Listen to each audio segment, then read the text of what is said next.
Hello, yeah, wrong. And this particular Alex Belfield video hopefully will give you some insight from people who know, who are professionals and who know what's what. So it's technically different sides of the similar coin.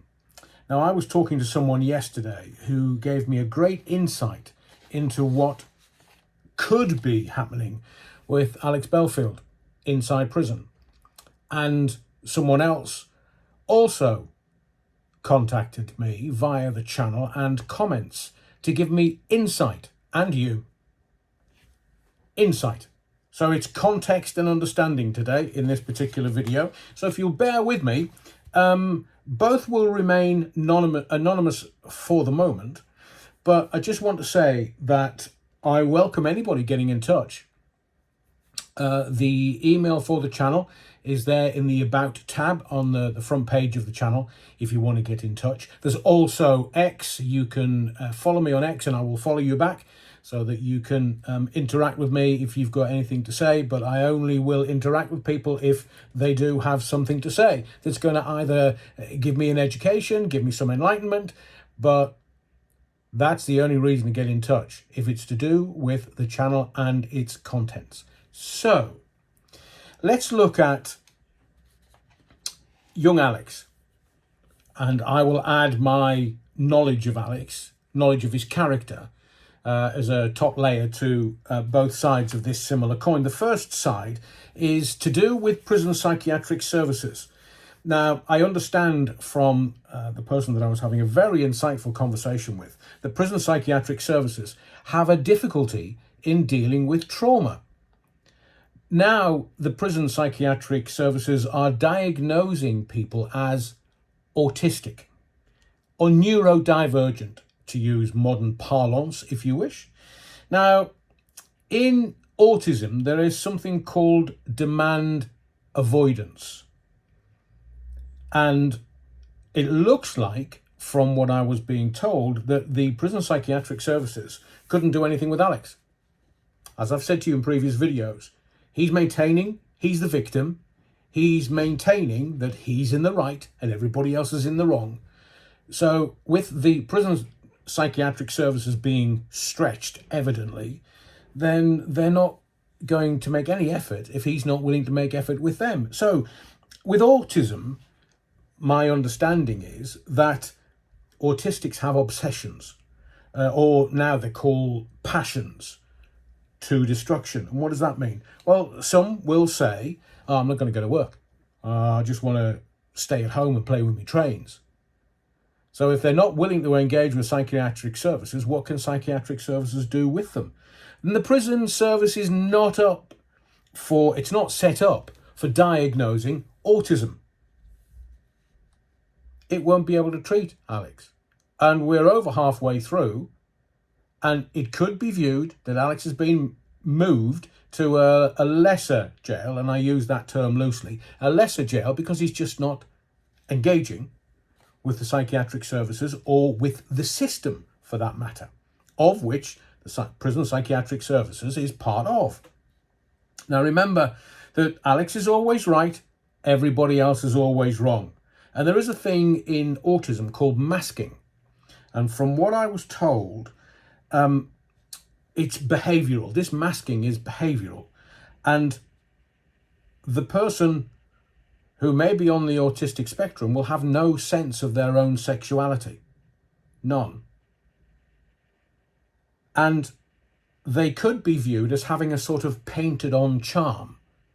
So you know how these charismatic individuals will, if they go into a room, they'll be glad handing people or from stage, but they have a painted on charm. And some people mix that up for narcissism. And narcissism, well, the painted on charm is a factor within narcissism.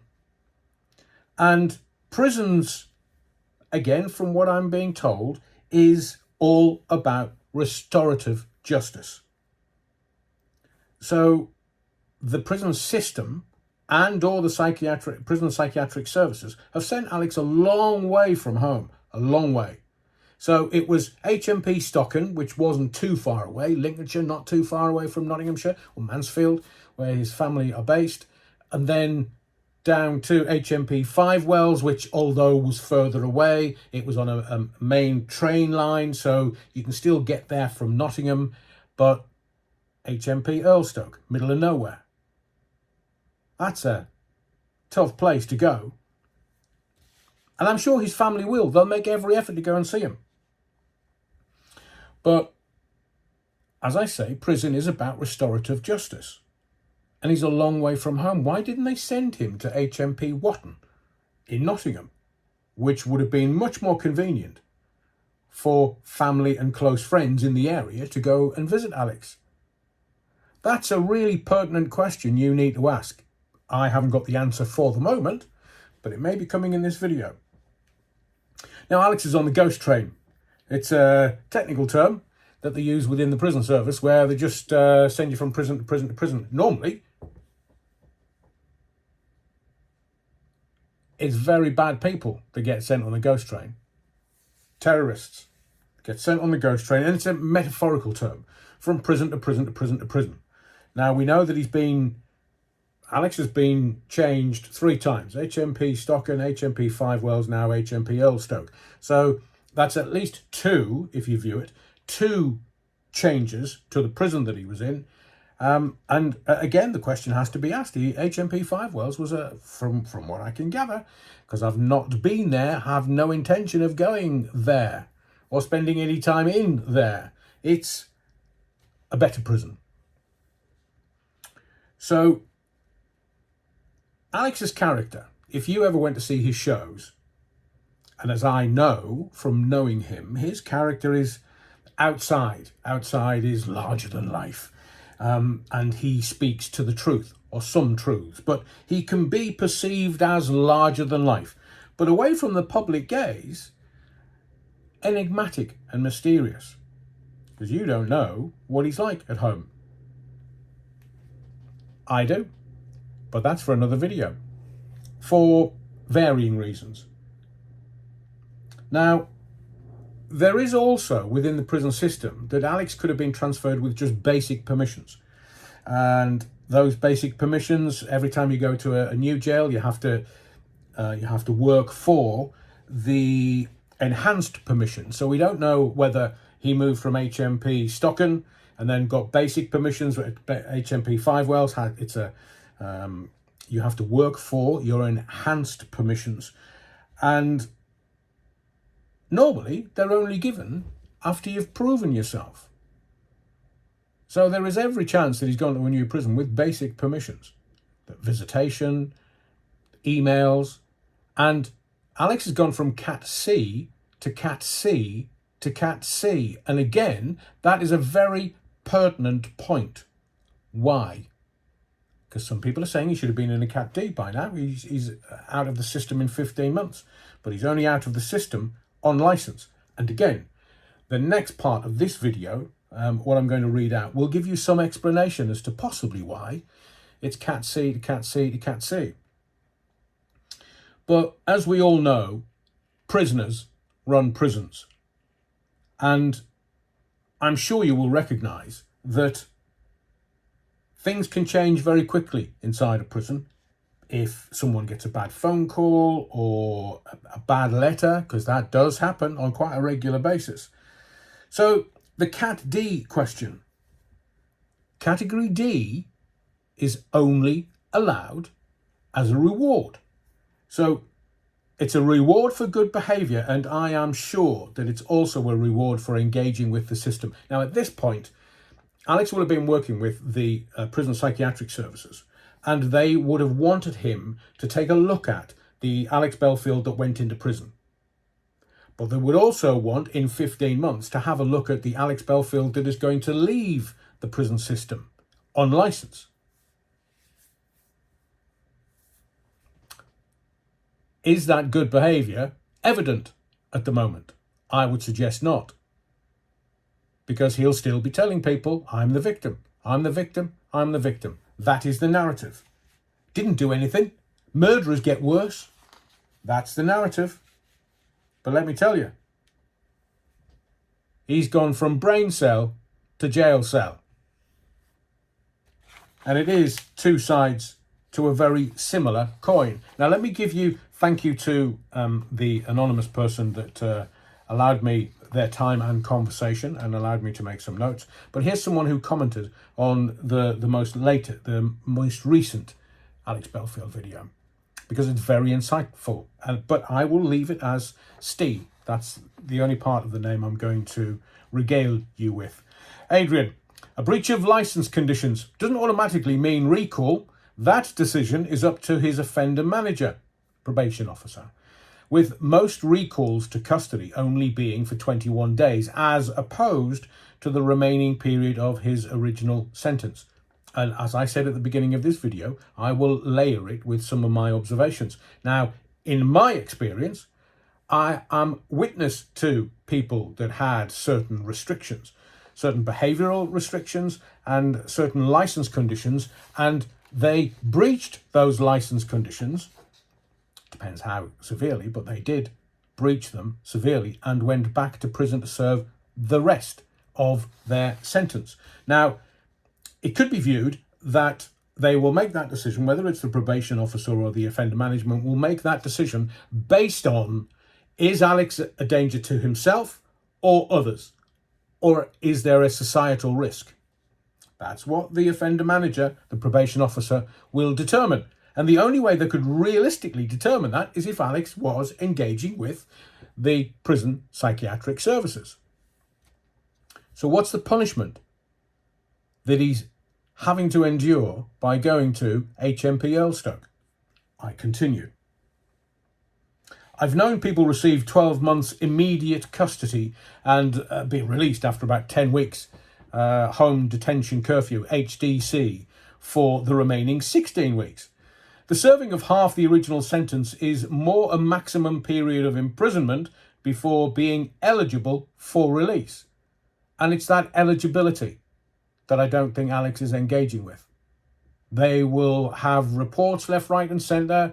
If he's going to go Cat D, I believe it'll be in 2025 and a 6-month run-up. But if he's not engaging with the services and the services evidently can't help him or support him, then what are they going to do? Not just ghost train, but ghost prison.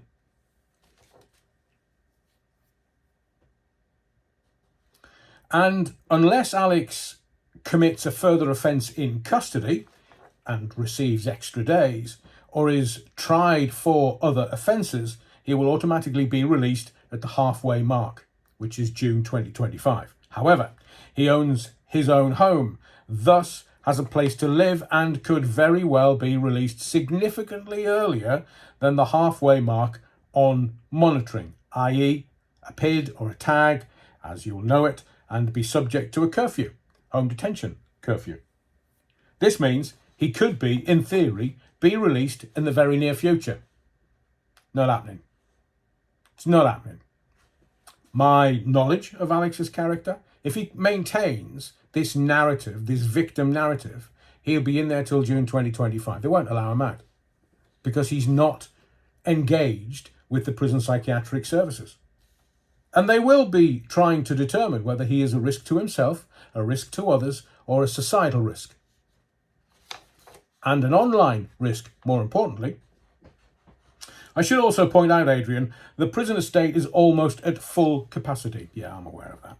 This will mean, internally, those serving certain sentences could very easily be eligible for early release on home detention curfew.